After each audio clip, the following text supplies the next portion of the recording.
take the Climate Mobilization Act or Local Law 97 serious, upgrade buildings now. They need to become energy efficient. It's better for sale prices, and buyers like that their buildings are energy efficient. When they walk into a building and it has a big gold D, which 60% of buildings have, that's not a good selling point, right? You don't go to a restaurant who have less than an A. So upgrade buildings and start trying to make headway toward operating in a proactive way. What's going on, guys? It's Yahavy, David St. Clair Speaks, and you are now tuned in to the St. Clair Speaks Show.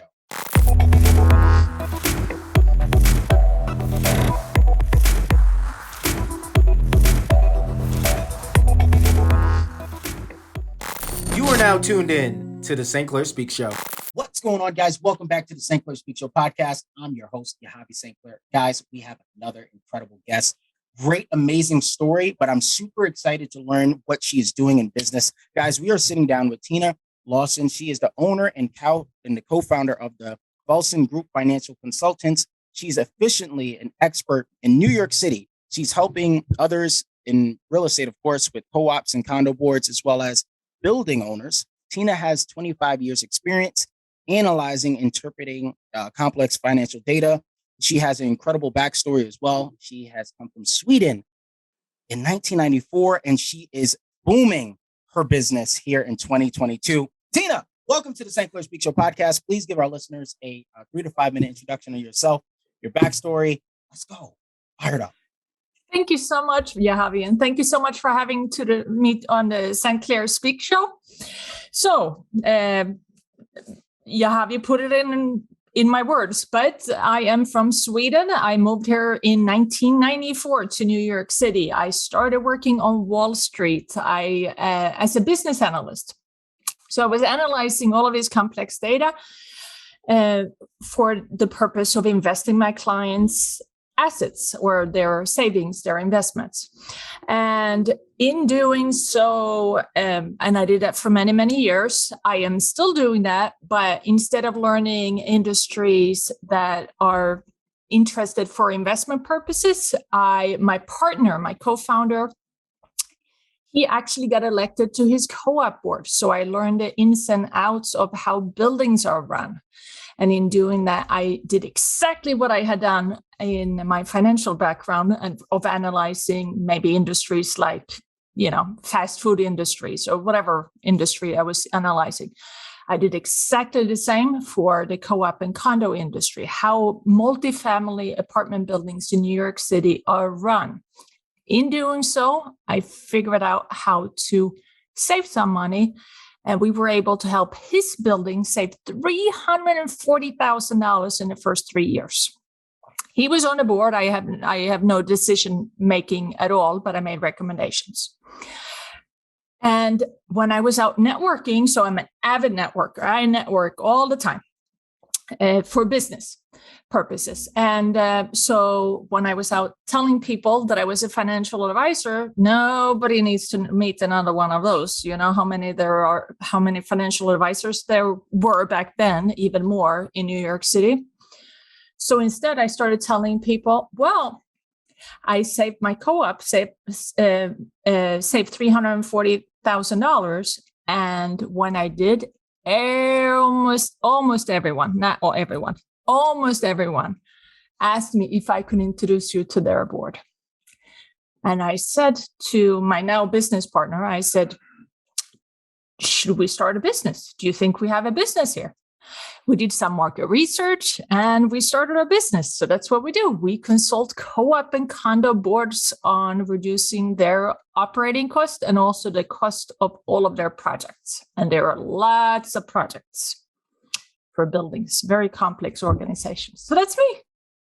Oh man, Tina, let's dive right into it. I love to dive into the sauce. Okay, let's dive into it. So I have a question for you. What are you seeing in your industry right now that's really exciting you?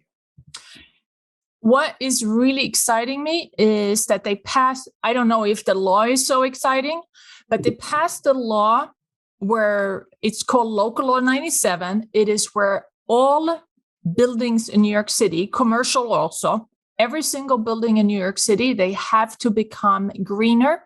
They have to reduce their carbon output. And even though the law itself might not be so excited for me, because I believe in less laws than more laws, but I think that there is such a hype right now with sustainability. So it's something that is going to create a lot of opportunities for us. It's going to create a lot of jobs. And it's going to make our environment better and New York City more sustainable. So I'm very excited about that. Let's dive into New York City. I want to talk about New York City. As a New Yorker, I want to talk about New York City and what's going on in the market and trend in real estate, especially with condos. Whenever I hear someone talk about condos, I automatically think about short-term rentals and, what's going on in New York. So what's your thoughts on what's going on in New York with COVID, with real estate and with condos right now? Well, there are two. My understanding is, so I'm not a real estate agent. Okay. So I'm not a specialist on selling. I'm a specialist in reducing how much the building itself, not the individual unit owners, but the building itself pays for certain services. And that's really my specialty. But in doing so, what we do, reduce the cost, reduces the monthly dues due to the owners, which makes it more affordable, which increases the price. So the side effect is that the buildings that we work in, the prices of those units increase, or those apartments. What my understanding is that there's less inventory, there's less people who are selling, so the prices have gone up over the last year, and dramatically is my understanding. The rental prices are skyrocketing, and my understanding is that it's very difficult to find rentals. In co-ops, you can't really rent. You're not allowed to. There are certain restrictions to how much you can sublet, etc. In many buildings, you can only sublet 2 years out of 10. So it's not as easy. In a condo, you can rent out all the time. Although you're not allowed to do B&B, but I think that people do anyways. So I want to ask you this question. You're helping people, pretty much cut costs, maximize the results, conserve and save. What's your thoughts with, everything with inflation? Are you seeing a lot of pullback? Are you seeing more people be a little bit more conservative, going in the route of working with you guys long term? What are you seeing as well? My guess is that with inflation now here, it's been here for a long time, in my personal opinion. I've been shopping for all of these years, so I've seen it for a long time. But now officially it's here, and the media is telling us that it's here. So they're going to probably increase interest rates. And when they do, it's going to be less affordable to buy apartments. So it would not surprise me if people are trying to buy now before interest rates starts increasing. But that's something that time will tell. When it comes to inflation in buildings, this year alone, we have seen, so insurance is it's like 2% of a building's expense is insurance. Insurance this year was up by 10% for most of our buildings. That's a big number. So if insurance alone is up by 10% and then real estate is up by 7%, that means that the maintenance or the monthly dues need to increase by similar amounts. And that's what we're trying to prevent. Okay, nice. So I kind of want to swing back. I want to swing back a little bit. I know I just wanted to dive into it right in because this excites me. This excites me because I did not know, and this is why I love podcasting. I did not know the impact of what you do for other business professionals. Can you talk about the impact that you bring, like, the testimonials, what people are saying about working with you? So people are saying good things about us because one of the benefits of hiring us. So we're basically like a McKinsey and Company, the big consulting firm who consults large multi-billion Fortune 500 companies. So McKinsey and Company, they charge millions of dollars. A co-op or condo is typically a $2 million organization, or if it's only like a 30-unit apartment building, then it's only like a $500,000 organization. So it's a very, very small organization. So we can't charge them millions of dollars. And if they could pay that, then they would probably hire McKinsey and Company because they've been around longer than us. But so we charge them based on actual savings. So our fees are based on contingency. So they basically get a free upfront evaluation where we don't charge them until after we have saved the money.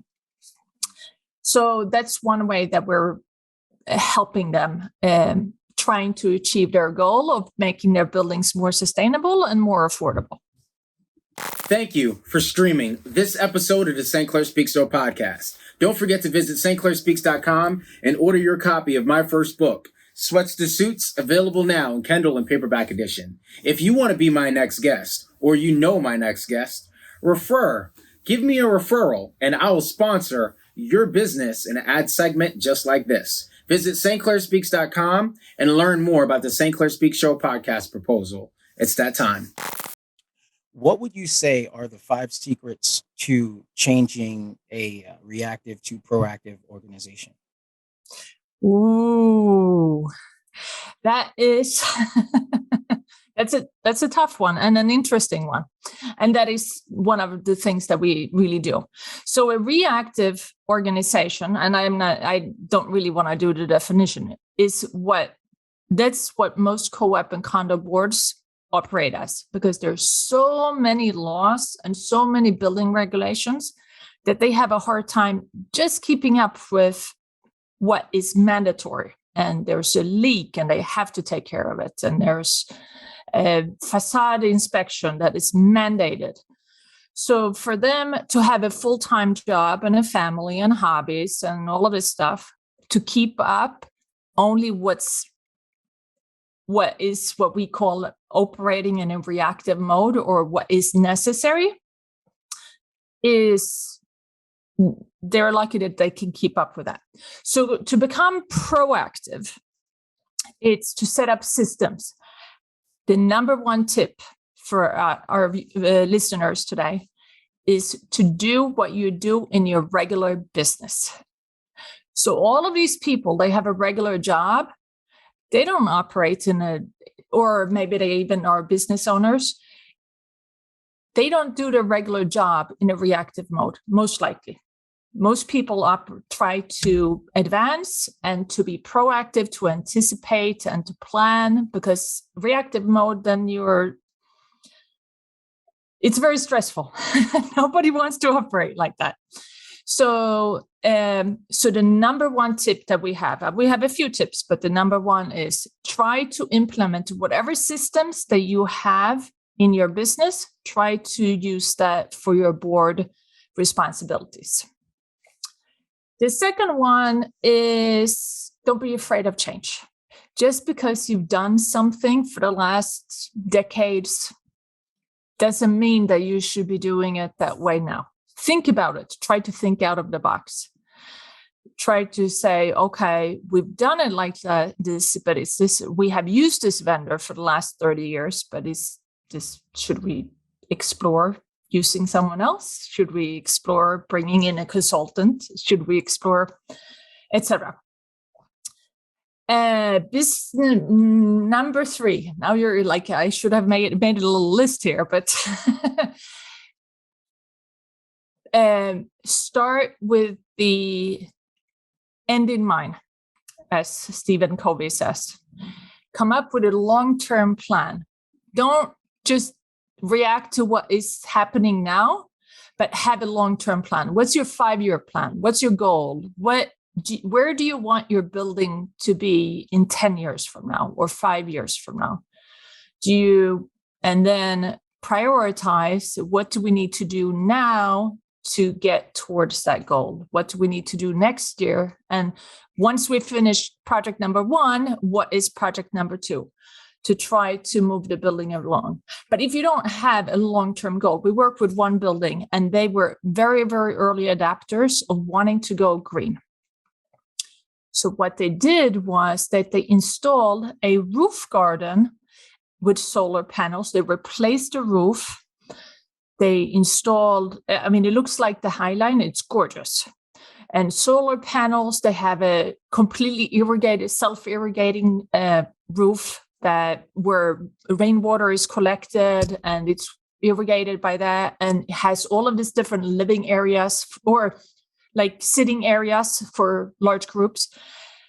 But they planned this at a very early stage so they could incorporate this entire project with their facade inspection, which in New York City has to be done every 5 years. So they didn't have to pay extra for the scaffolding because they already had the scaffolding in place. So we greatly reduced the cost of the garden, so to speak. And because they were so proactive, COVID showed up and they already had a roof garden. Now everybody's scrambling to do roof gardens, right? Another tip, those are my main tips. Those are the ones that I really think will get boards and organizations and building managers to the next step. What would you say to, well, first off, thank you for all those good points. What advice would you give yourself if, of course, if you had a time machine, right, to talk to yourself maybe X years ago, right? Maybe 15 years, 20 years ago. What's that conversation like? Or if you only have 5 minutes? My conversation to myself, 5, 10. Can I go back even longer? Yeah. So when I got out of college, I really wish that I would have embraced the whole, or even before, when I got out of high school, actually, I wish that I would have embraced the whole idea of the importance of my network. I used to do everything, not selfishly, but I did not ask for help. I got things done, but I didn't really rely on my network to get things done. And I really wish that I would have built out my network, become a better networker with more friends, which is the case now. But at the time, that was not the case. So for the first 10, if not 15 years of my career, I did not build on my network because I didn't really realize the importance of it, or that was never taught in school.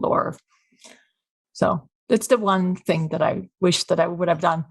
I do that now, but I wish that I would have done it, and I wasted 15 years and not really developing that area of my life.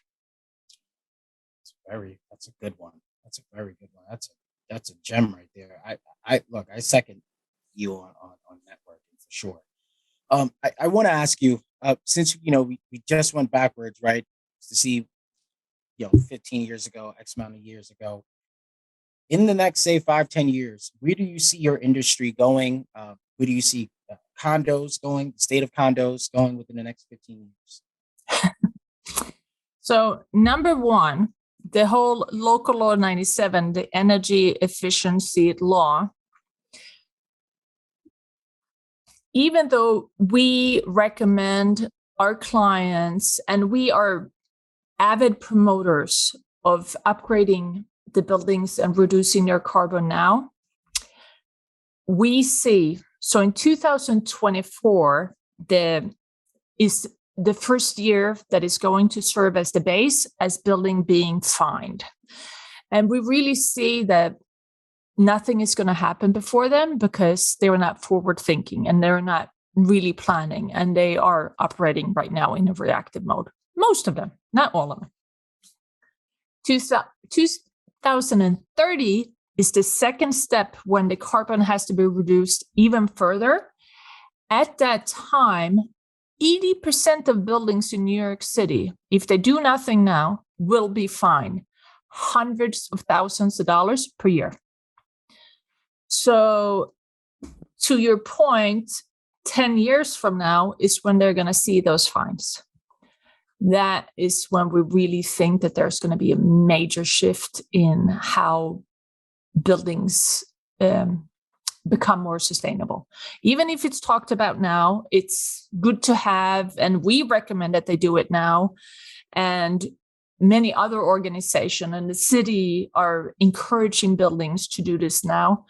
But because many boards are still, and building operators are operating in a reactive mode, it's probably going to take 10 years before we're going to get there. So 10 to 15 years, we're going to be very busy.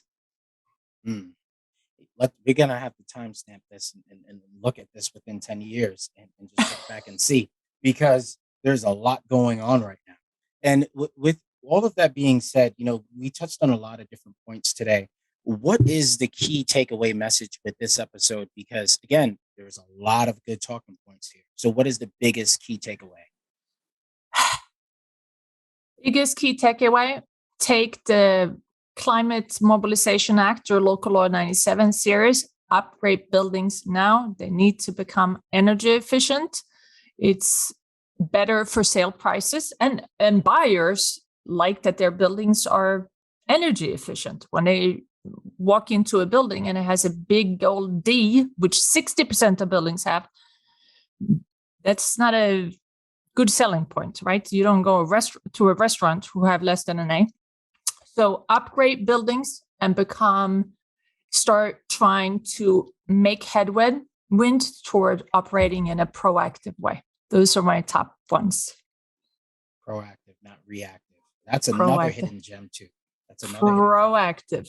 Yes. Tina, where can we get more of you? Where can we follow you? Shout out your social media, your websites.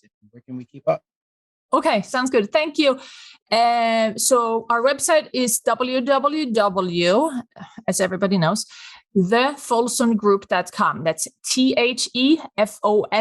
THEFOLSON group.com. My email is on there. My phone number is on there. I am also very active on LinkedIn, and that is Tina Larsson. That's 1 R, 2 S's, L-I. So it's Tina Larsson, L-I. And I'm very active on LinkedIn. I would love it if you connect with me there. Send my connection request right now. Tina, I want to thank you. I want to thank you again for just joining the show, jumping on, sharing your knowledge, your expertise, and your backstory. Your backstory is really inspiring, and to see your influence. I'm just blown away because I have so much notes from just this conversation with you. And again, I just want to thank you so much for your time. Thank you so much, Yahavy. Thank you for having me. And I love your podcast. It's really fantastic. Very upbeat. I like your energy. Have a good one, everyone. I love it. For the listeners, I want to thank you guys for listening in and streaming. With all that being said, what good is information if we don't apply it? Apply the things that we've learned today in this episode. I'll catch you guys in the next one.